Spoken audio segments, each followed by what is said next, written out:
बिस्मिल्लाहिर्रहमानिर्रहीम। Welcome to the lecture. आज के लेक्चर में हम unit number 12 and unit number 13 पढ़ेंगे फर्स्ट ईयर के इंग्लिश बुक का। यूनिट नंबर 12 हमारे पास है द ब्लैंकेट। तो आइए पहले यूनिट नंबर 12 कवर करते हैं, उसके बाद यूनिट नंबर 13। यूनिट नंबर 12 के जो हमारे पास इंपॉर्टेंट टॉपिक्स है उसमें सबसे पहला ग्लोसरी है ब्रीज। ब्रीज जो कि नाउन है, अ जेंटल और लाइट विंड, हल्की हवा यानी ठंडी हवा। हारमोनिका, हारमोनिका कहते हैं बांसुरी नुमा साज। Pretty Penney, pretty Penney, a large some of money यानी बहुत ज्यादा पैसा। नेक्स्ट हमारे पास है वोकेबलरी एंड ग्रामर। वोकेबलरी के अंदर क्या है, find the meaning of past and past, यानी पास्ट और पास्ट की मीनिंग को समझो। Identify their parts of speech, इनके पार्ट्स ऑफ स्पीच को आइडेंटिफाई करो, फाइंड आउट करो यानी शनाख्त करो। And then use them correctly to fill in the blanks, और फिर इन दोनों को इन सेंटेंसेस में इस्तेमाल करो। तो सबसे पहले जानते हैं कि पास्ट और पास्ट में फर्क क्या है। पास्ट हमारे पास वर्ब है और पास्ट को हम is a noun, is an adjective, is a preposition, इन तीनों की जगह पे हम इस्तेमाल कर सकते हैं, यानी इनसे हम ये तीनों काम लेते हैं। पास्ट का मतलब है गुजरना यानी कामयाब होना, ये वर्ब है, इसकी ये दो मानी है, गुजरना और कामयाब होना। पास्ट को जब हम एज अ नाउन इस्तेमाल करते हैं, गुजरा हुआ वक्त यानी गुजरे हुए वक्त को हम पास्ट कहते हैं। जिस तरह हमारे पास तीन टेंसेस है, future, present and past. Past का मतलब गुजरा हुआ वक्त। एज एन एडजेक्टिव जब हम इसको इस्तेमाल करते हैं तो इसका मतलब पिछला। इज अ प्रीपोजिशन के आगे, के पार, इज अ प्रीपोजिशन हम इनसे ये मतलब लेते हैं। अब आइए इन दोनों को इन सेंटेंसेस में इस्तेमाल करते हैं, इस पर प्रैक्टिस करते हैं। The museum is on the right, museum right पर है। जस्ट पास द चर्च, अब यहाँ पे द चर्च नाउन है और पास्ट इज एन एडजेक्टिव आया है, ठीक है। जस्ट पास द चर्च यानी चर्च के पिछले हिस्से पर है। म्यूजियम आपके दाएं तरफ है और चर्च के पिछले हिस्से पर है। My brother passed his exams with great results, अब यहाँ पे पास्ट का मतलब कामयाब होना। मेरा जो भाई है वो एग्जाम्स में कामयाब हो गया है, ठीक है। We just pass the exit for Leeds, we will have to turn around, यानी जो लीड्स के लिए एग्जिट है वो हम पास्ट, वहां से हम गुजर गए हैं।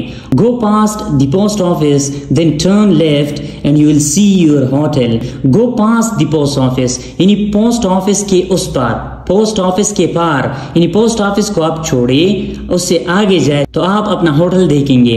ही thinks he was a fool in his past life, वो सोचता है कि वो एक बेवकूफ था उसके पास्ट लाइफ में, उसके गुजरे हुए जिंदगी में। नेक्स्ट टॉपिक हमारे पास ग्रामर है। Complete the sentences with the gerund form of the verbs in parenthesis. यहाँ पैरेंथेसिस में वर्ब दी है, इससे आपने जेरंड बनाने हैं और यहाँ इन सेंटेंसेस को आपने कंप्लीट करने हैं। जेरंड का मतलब क्या है कि हम वर्ब फर्स्ट फॉर्म के साथ आईएनजी का इजाफा करते हैं और उससे जेरंड बनाते हैं, यानी उनको हम फिर एज अ नाउन इस्तेमाल करते हैं। Verb first form plus ING को हम एज अ नाउन इस्तेमाल करते हैं तो वो हमारे पास जेरंड होता है। She is good at painting, paint से पेंटिंग बना है। She is good at painting, अब यहाँ पे पेंटिंग इज अ नाउन आया है कि वो अच्छी है किस चीज में, पेंटिंग में। पेंटिंग का मतलब कि पेंटिंग करना। He is crazy about playing, playing यहाँ पे नाउन है, ठीक है, प्ले से बना है, प्लेइंग जेरंड है। I don't like playing cards, they are afraid of swimming in the sea, swim से स्विमिंग बना है। You should give up smoking, smoke से स्मोकिंग बना है। Sammy dreams of being a doctor, be से being a doctor, be first form of verb है, इसके साथ आपने ing का इस्तेमाल करना है। Sammy dreams of being a doctor, he is interested in making friends, make से making।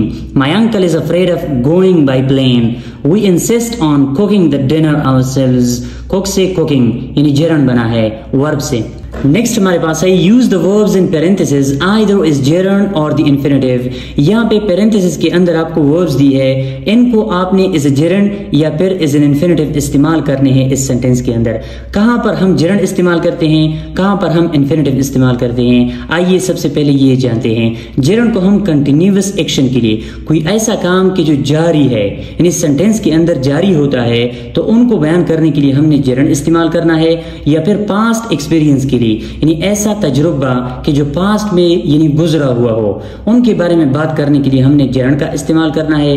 इन्फिनेटिव को हमने मुस्तकबिल के लिए, इरादे के लिए या फिर किसी मकसद को शो करने के लिए इस्तेमाल करना है। लेकिन इसमें आप ये बात याद रख ले, रिमेंबर, फॉरगेट, स्टॉप, ट्राई, हमारे पास कुछ ऐसे वर्ब्स है कि जो दोनों लेते हैं अपने बाद जेरंड भी और इन्फिनेटिव भी।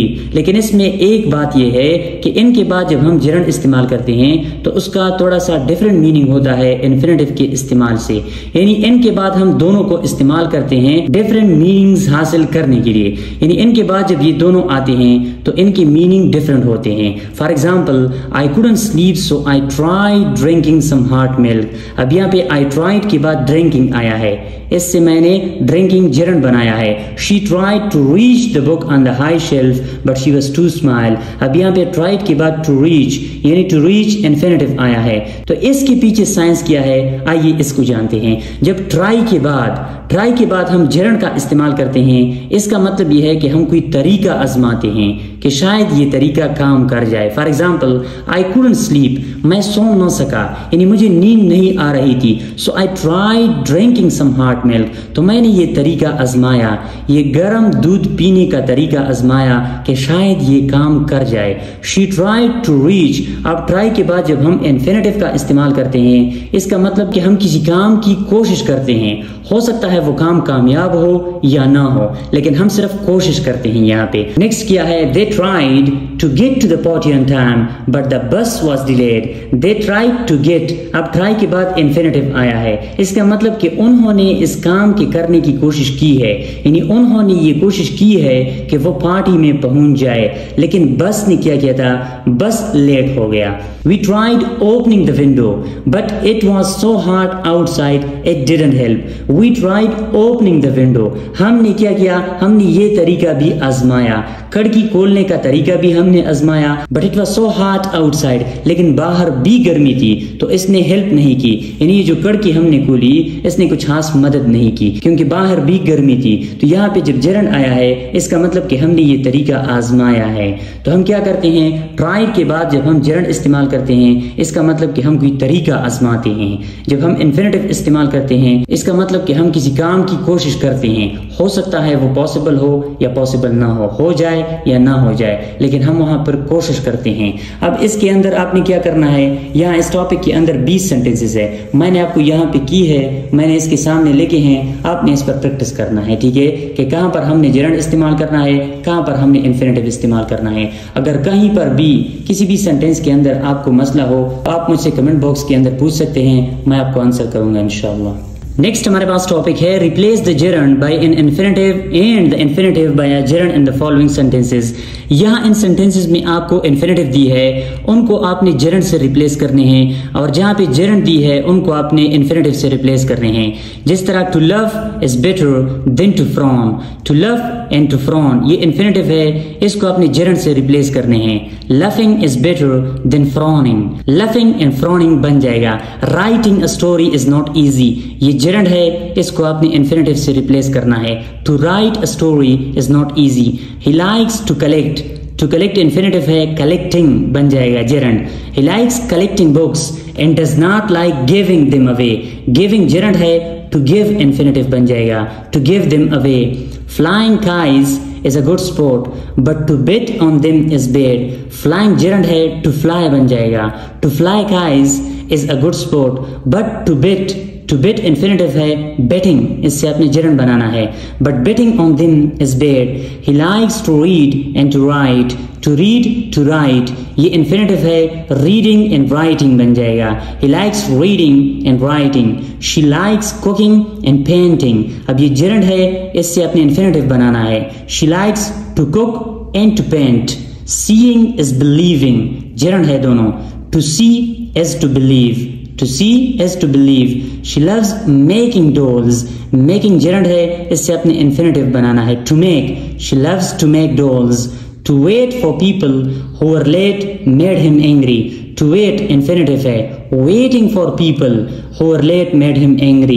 to sell insurance is a pretty boring job, to sell infinitive है, selling insurance is a pretty boring job. Next हमारे पास है decide whether the following sentences contain a gerund और प्रोग्रेसिव। यहाँ इन सेंटेंस के अंदर verb first form plus ING मौजूद है, हर सेंटेंस में मौजूद है। आपने ये बताना है कि कौन से सेंटेंस में इज अ जेरंड आया है, कौन से में इज अ प्रोग्रेसिव। यानी इन दोनों में हम पहचान डिफरेंस कैसे करेंगे, इन दोनों को हम किस तरह पहचानेंगे कि यहाँ पे इज अ जेरंड है, यहाँ पे इज अ प्रोग्रेसिव है। जब हम verb first form plus ING को इज अ नाउन इस्तेमाल करें सेंटेंस के अंदर, इनसे जब हम इज अ नाउन काम ले तो ये हमारे पास जेरंड होगा, और जब इनको हम इज अ वर्ब इस्तेमाल करें सेंटेंस के अंदर तो फिर ये कंटिन्यूटी को शो करेगा, तो फिर वो प्रोग्रेसिव होगा। यानी वर्ब के अंदर ऐसे काम के बारे में आया होगा कि वो काम at the time of speaking हो रहा होगा। For example he likes reading books.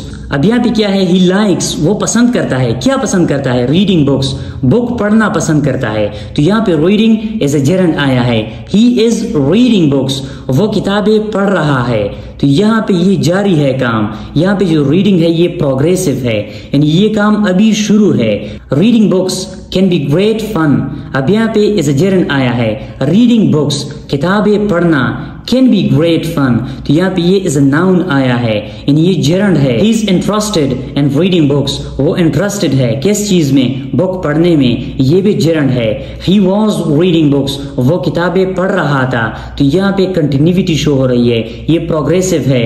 He has been reading books for 2 hours, वो 2 घंटे से किताबें पढ़ रहा है, ये भी प्रोग्रेसिव है। Instead of reading books, Henry went to bed. किताबें पढ़ने के बजाय Henry went to bed. अब यहाँ पे went ये सिंपल past tense है, ठीक है, इसमें कंटिन्यूटी शो नहीं हो रही, तो ये हमारे पास जेरंड है।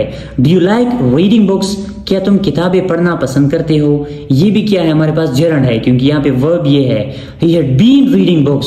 अब यहाँ पे ये जो रीडिंग है ये यहाँ पे प्रोग्रेसिव वर्ब है, ये यहाँ पे कंटिन्यूटी शो हो रही है, आपने प्रोग्रेसिव सेलेक्ट करना है। His hobby is reading books, उनकी ये हॉबी है रीडिंग बुक्स, किताबें पढ़ना ये उनकी हॉबी है। अब यहाँ पे ये हमारे पास जेरंड है, इज हमारे पास मेन वर्ब है सेंटेंस के अंदर। नेक्स्ट हमारे पास पोएम है यूनिट नंबर 13 के अंदर ओज़िमेंडियस, जो कि पर्सी बेशे शे लेने लगा है। आइए इसके इंपॉर्टेंट टॉपिक्स डिस्कस करते हैं। सबसे पहले हमारे पास ग्लोसरी है। एंटीक, एंटीक कहते हैं पुराना, कदीम। कोलोसल रिक, कोलोसल रिक अजीम शान खंडर। ओज़िमेंडियस, ओज़िमेंडियस एक कदीम मिस्री बादशाह का नाम है। शेटर्ड विजेज, शेटर्ड विजेज टूटा फूटा चेहरा। स्नीयर तंजिया मुस्कुराहट। ट्रंकलेस, ट्रंकलेस बगैर दड़ के, यानी लेकिंग ऑफ बॉडी। नेक्स्ट हमारे पास है vocabulary and grammar. Fill in the blanks with one of the following words. इन अल्फाज को इस्तेमाल करते हुए इन जुमलों को आपने फिल करने हैं, ठीक है। एवरीबॉडी को हम लोगों के लिए इस्तेमाल करते हैं, एवरीवेयर को हम जगहों के लिए इस्तेमाल करते हैं, एवरीथिंग को हम चीजों के लिए इस्तेमाल करते हैं। It's the biggest shop in the city, ये सबसे बड़ा दुकान है शहर में। दे सेल एवरीथिंग, ये हर चीज बेचते हैं। एवरीबॉडी इज हंग्री, हर कोई भूखा है। एवरीबॉडी लोगों के लिए इस्तेमाल होता है। बिकॉज इट्स डिनर टाइम, क्योंकि ये डिनर टाइम है। Do you have everything you need for your holiday, यानी आपको जो हॉलीडे के लिए चाहिए आपके पास वो सब कुछ मौजूद है, सब चीजें मौजूद है। The party was great, party was great, everybody enjoyed it, everybody हर किसी ने। My brother knows everything about football. He loves it. अब my brother knows everything about football. Football के बारे में हर चीज वो जानता है। He loves it. वो फुटबॉल को इंतहाई पसंद करता है। Everything का मतलब हर चीज। नेक्स्ट हमारे पास है the center of Natia Gali is beautiful, but there are tourists everywhere. लेकिन हर जगह पर टूरिस्ट है। Islamabad is a brilliant city, but everything is quite expensive. लेकिन हर चीज इस्लामाबाद में इंतहाई महंगी है। Their garden is full of flowers. There are roses and tulips everywhere. हर जगह पर फूल है। I like my new job. The work is interesting and everybody is very friendly. Everybody यानी हर शख्स वहाँ पे इंतहाई फ्रेंडली है। I haven't got a car. I travel everywhere by public transport. मैं हर जगह सफर करता हूँ by public transport. नेक्स्ट हमारे पास ग्रामर है। ग्रामर पोर्शन के अंदर क्या है? Fill in the verbs and brackets in future progressive. अब यहाँ पे आपको यहाँ पे ब्लैंक्स दी है, इनको आपने फिल करने हैं बाय फ्यूचर प्रोग्रेसिव, यानी फ्यूचर प्रोग्रेसिव टेंस का आपने इस्तेमाल करना है। फ्यूचर प्रोग्रेसिव कहते हैं फ्यूचर कंटिन्यूअस टेंस को। इसका स्ट्रक्चर ये है, हम विल इस्तेमाल करेंगे, विल के बाद हम बी इस्तेमाल करेंगे, उसके बाद वर्ब फर्स्ट फॉर्म होगा, उसके बाद आईएनजी इस्तेमाल करेंगे। Ayaan will be coming to the party on Saturday. अब यहाँ पे टू कम है, टू कम हमारे पास यहाँ पे ब्रैकेट के अंदर है, इससे आपने विल बी कमिंग, यानी यहाँ पे आपने विल का इजाफा करना है इज अ हेल्पिंग वर्ब, उसके बाद आपने बी यानी इस स्ट्रक्चर को आपने फॉलो करना है, और वर्ब के साथ आपने आईएनजी इस्तेमाल करना है क्योंकि ये प्रोग्रेसिव कंटिन्यूअस टेंस है। Ayaan will be coming to the party on Saturday, we will be meeting him tomorrow, to meet will be meeting. अब यहाँ पे to fly will be flying, this time next week he will be flying to Saudi Arabia at 6 o'clock on Friday. They, अब यहाँ पे to sing है, they will be singing the new song. It dash to rain probably. It will probably be raining when I reach Murray. It will probably be raining when I reach Murray. अब यहाँ पे to rain आया है probably, probably का मतलब कि इसका इम्कान है, ठीक है। Tomorrow at 9 I will be writing test. To write will be writing, यानी आपने इस स्ट्रक्चर को फॉलो करना है और इन सेंटेंसेस को आपने फिल करने हैं। मैंने आपके लिए की है। नेक्स्ट हमारे पास ऑप्शन है B, Put the verbs in parentheses into the correct form of future progressive. अब यहाँ पे हमारे पास क्या है, parentheses के अंदर verb है, एंड से भी आपने future progressive बनाना है, यानी future continuous tense बनाना है। पहला हमारे पास क्या है, at midnight we will be sleeping. At midnight यानी आधी रात हम सो रहे होंगे, we will be sleeping। आपने ऊपर जो हमने स्ट्रक्चर पढ़ा वो आपने यहाँ पे अप्लाई करना है, will के बाद be, उसके बाद verb first form plus ing। This time next week we will be sitting at the beach. We will be sitting. At 9 I will be watching the news. At 9 I will be watching. Watch से will be watching. Tonight we cram up. We will be cramming up for our English test. They dance all night. They will be dancing all night. He not play. अब यहाँ पे आपने negative B बनाना है, ठीक है। He will not be playing all afternoon. इन पे आपने practice करना है। ये जो नीचे है मैंने आपके लिए की है, लेकिन इस पे आपने खुद प्रैक्टिस करना है। वही सेम फार्मूला आपने यहाँ पे अप्लाई करना है। नेक्स्ट हमारे पास क्या है, fill in the blanks using the verbs in parenthesis in the future tense. यहाँ पे आपको वर्ब्स दी है पैरेंथेसिस के अंदर, इनको आपने फ्यूचर टेंस में इस्तेमाल करने हैं, यानी सिंपल फ्यूचर टेंस और फ्यूचर प्रोग्रेसिव यानी फ्यूचर कंटिन्यूअस टेंस, इन दोनों टेंसेस को आपने यहाँ पे इस्तेमाल करने हैं वेयर नीडेड, कि जहाँ पे जरूरत हो। आइए मैं आपको समझा देता हूँ कि सिंपल फ्यूचर टेंस और फ्यूचर कंटिन्यूअस टेंस इन दोनों को हमने कहाँ इस्तेमाल करने हैं। यहाँ पे मैं आपको समझा देता हूँ ताकि यहाँ पे आप खुद इन पर प्रैक्टिस कर सकें। सिंपल फ्यूचर टेंस को हम प्रेडिक्शन के लिए, पेशनगोई के लिए इस्तेमाल करते हैं, प्रॉमिस के लिए, वादे के लिए इस्तेमाल करते हैं। For example, I will buy you a gift, मैं आपके लिए गिफ्ट खरीदूंगा, ये अ काइंड ऑफ प्रॉमिस है, वादा है, ठीक है। Action which will happen once in future, ऐसा काम कि जो फ्यूचर में एक बार होगा। इन तीनों को बयान करने के लिए हमने सिंपल फ्यूचर टेंस का इस्तेमाल करना है। एक और यूजेज यहाँ पे है स्पॉन्टेनियस डिसीजन के लिए, एक ऐसा फैसला कि जो हम अचानक करते हैं, हम वो करेंगे, हम ये करेंगे, अचानक फैसला करते हैं, वहां पर हम विल लगाते हैं, यानी सिंपल फ्यूचर टेंस का इस्तेमाल करेंगे।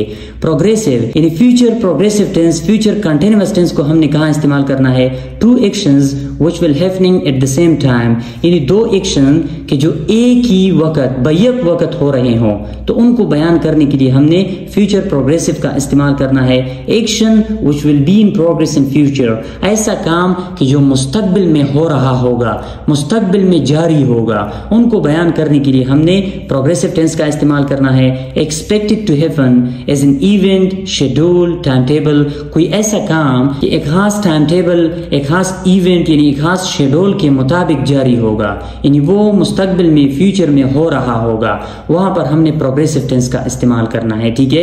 Zainab will come to the party on Saturday, अब यहाँ पे Zainab will come to the party on Saturday, अब इसका मतलब यह है कि ये स्पॉन्टेनियस डिसीजन है, अचानक फैसला है कि ज़ैनब सैटरडे को जो पार्टी है उसमें आएगी, ठीक है। तो इसी तरह से आपने इन पर प्रैक्टिस करना है। ये दो टेंसेस मैंने यहाँ पे एक्सप्लेन किए, इनको आपने सीखना है और यहाँ पे आपने इनको अप्लाई करना है।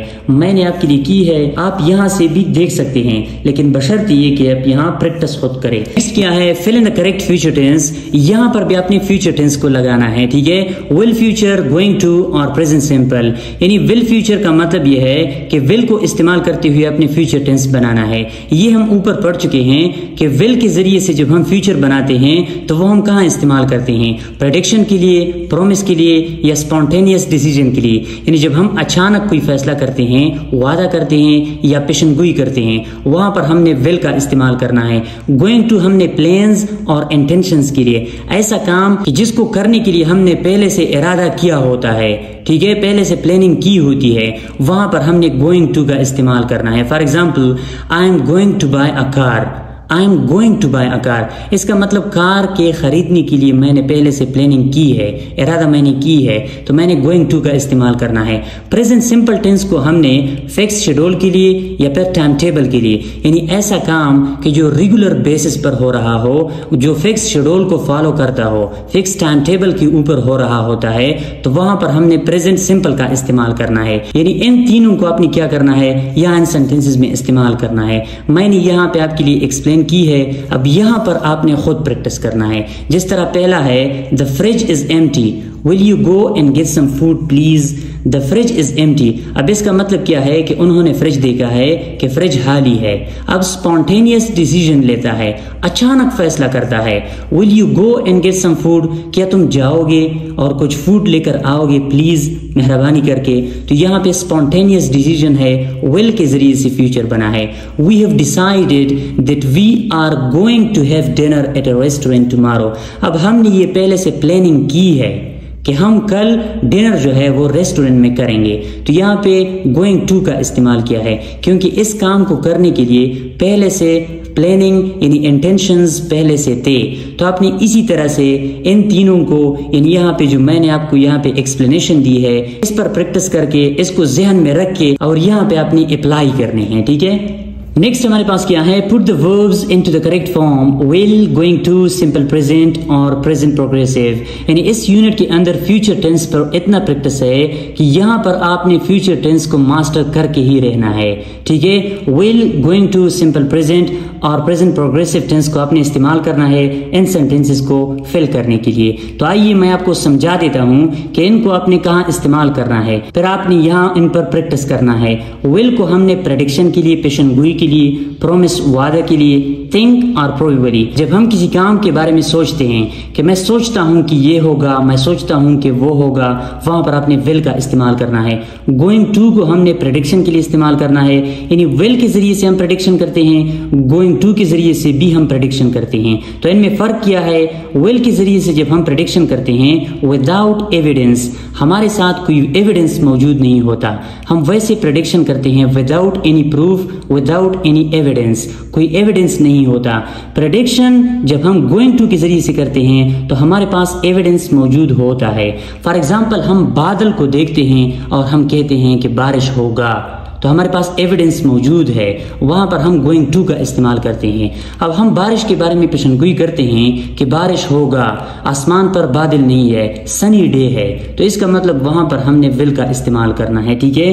प्रेजेंट टेंस को हमने कहाँ इस्तेमाल करना है, सिंपल प्रेजेंट टेंस को शेड्यूल इन टाइम टेबल के लिए, ऐसा कोई काम कि जो एक शेड्यूल पर, एक टाइम टेबल पर, यानी रेगुलर बेस पर होता है, तो वहां पर हमने सिंपल प्रेजेंट टेंस का इस्तेमाल करना है। और प्रेजेंट प्रोग्रेसिव टेंस को हमने ऑनगोइंग एक्शन, यानी वो काम कि जो अभी हो रहे हों, at the time of speaking, अभी जारी हो, अभी हो रहे हों, तो वहां पर आपने क्या करना है, प्रेजेंट कंटिन्यूअस टेंस का इस्तेमाल करना है। जिस तरह मैं अब बोल रहा हूं, I am speaking, you are listening, ये काम अभी हो रहे हैं, तो इन काम को बयान करने के लिए आपने क्या करना है, प्रेजेंट प्रोग्रेसिव टेंस का इस्तेमाल करना है।